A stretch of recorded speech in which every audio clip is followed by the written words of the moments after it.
Nongeye kubasuhuza no kubaha ikaze mwese mukomeza gukurikira ibiganiro tunyuza kuri iyi channel.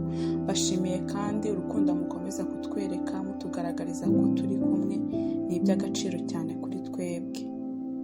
Uyu munsi tugiye kuganira cyangwa se tugiye kurebera hamwe umuti w'imvuvu, uko ushobora gutandukana n'imvuvu burundu.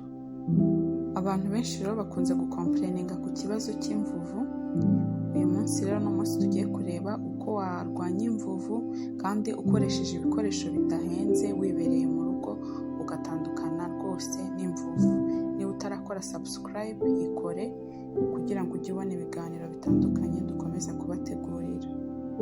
Uburyo bwa mbere rero umuntu ashobora gukoresha kugira ngo arwanye imvuvu mu gihe ufite umusatsi mukeya udasutse, uburyo ushobora gukoresha ni ugukaraba mu mutwe kenshi gashoboka. Iyo rero umuntu akunda koga mu musatsi we inshuro nyinshi kandi akamaramo umwanda wose, ntabwo ashobora kurwara imvuvu. Ushobora rero kubigira akamenyero niba ufite agasatsi gake, mu gihe ugiye gukaraba nyine umubiri wose ugahita ukaraba no mu mutwe, cyangwa se igihe wumvise mu mutwe watangiye kukurya ugahita ukarabamo, kubera ko hashobora kuzamo umwanda akenshi uterwa n'amavuta abantu basiga mu mutwe cyangwa se icyokere. Ni byiza rero gukarabamo ugakoresha isabune yabugenewe nka shampoo se cyangwa izindi, ukamakinga sure ko umusatsi wawe ukeye neza, icyo gihe uzatandukana n'imvuvu. Ikindi twavuga ni uko ku bantu bakunze nko gukoresha moto bambara amakasike, ni ngombwa kwibuka kugendana agatambaro kawe mbere yo kwambara kasike, ukabanza ukagashyiramo. Ibyo nabyo bizagabanya imvuvu ndetse n'izindi ndwara z'umwanda. Ikintu cya kabiri rero ushobora kwifashisha kikakurinda imvuvu ni umutobe w'indimu. Indimu rero zisharira cyangwa se citron, urazifata ukazikamura, ushobora gukoresha intoki cyangwa se ugakoresha akandi kantu kabugenewe ukavanamo umutobe wazo.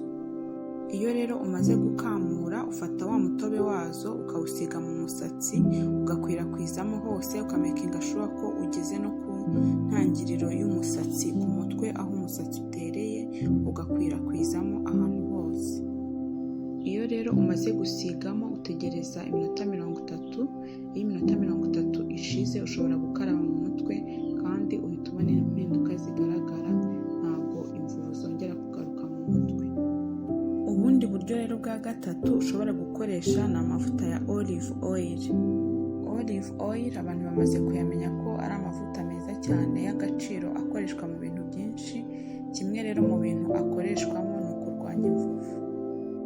Olive oil rero uyasiga mu mutwe nk'uko nabivuze haruguru, ukamakinga sure ko ageze kuri racine z'imisatsi, aho umusatsi utereye ku ruhu, nyine ku ruhu rwo mu mutwe. Hanyuma mu gihe wiriwe mu rugo ushobora kuyasigamo ugakora imirimo yawe isanzwe, hanyuma waza kujya gukaraba bisanzwe ugakaraba no mu mutwe. Cyangwa se ushobora kuyasigamo nijoro ugiye kuryama, ukayasigamo neza ahantu hose agakwira mu mutwe, then ugashyiramo agatambaro ukiryamira, hanyuma ukazakarabamo mu gitondo ugiye gukaraba. Iyo rero ubikoze gutyo regularly rwose utandukana n'imvuvu. Ikintu cya kane rero ushobora gukoresha ni baking soda cyangwa se capamandazi. Baking soda rero uburyo uyikoresha, ushobora gufata utuyiko 3 ukavanga mu mazi agereranyije atari menshi, ukavanga rero neza nyine ku buryo ubona ko byimixinze utakibona ifu ukwayo. Hanyuma nayo uyisiga mu mutwe nk'uko nabivuze haruguru, ukasiga ahantu hose, igakwira ahantu hose, hanyuma ukaza gukaraba mu mutwe nyine bisanzwe. Ngibyo rero ibintu ushobora gukoresha ugatandukana n'imvuvu burundu kandi bitaguhenze mu buzima bwawe bwa buri munsi. Niba iyi video hari icyo yakufashije, wibuke no kuyisangiza abandi. Murakoze, naho ubutaha.